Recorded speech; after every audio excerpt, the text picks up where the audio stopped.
Basic maths લીધું છે તો ખોટી મજૂરી નહીં કરતા સિરીઝની અંદર આજે તમને બતાવીશ કે ચેપ્ટર નંબર 3 માંથી શું નહીં કરવાનું. શું કરવાનું છે એ તો મેં તમને બતાવ્યું છે ને ઘણા લોકો બતાવી દેશે, પણ શું નહીં કરવાનું. કારણ કે બેઝિક પાછા ઉપરથી 3 ગુણના દાખલા પૂછાય છે, 4 ગુણના તો પૂછાતા જ નથી. આ ચેપ્ટરમાંથી સ્ટાન્ડર્ડ વાળાને 4 ગુણના દાખલા પૂછાય છે, તો સમજી લો કે જે મોટા અને 4 માર્ક્સના દાખલા છે એ ભાઈ શું કામ કરવા.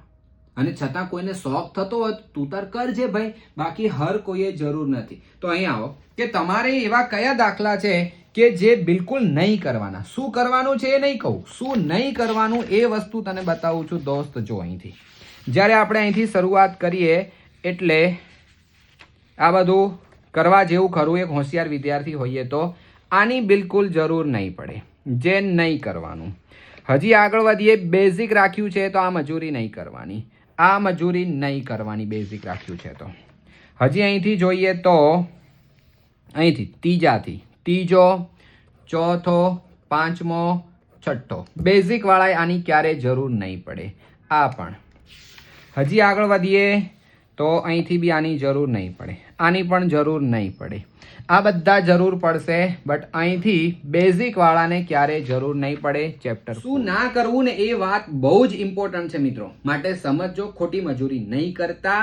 બટ હા, એક ટોપ લેવલના વિદ્યાર્થી હોઈએ, બટ ભવિષ્યમાં નક્કી જ છે કે બેઝિક મેથ્સ જરૂરી છે, સ્ટાન્ડર્ડ મેથ્સ સાથે કોઈ લેવા દેવા નથી.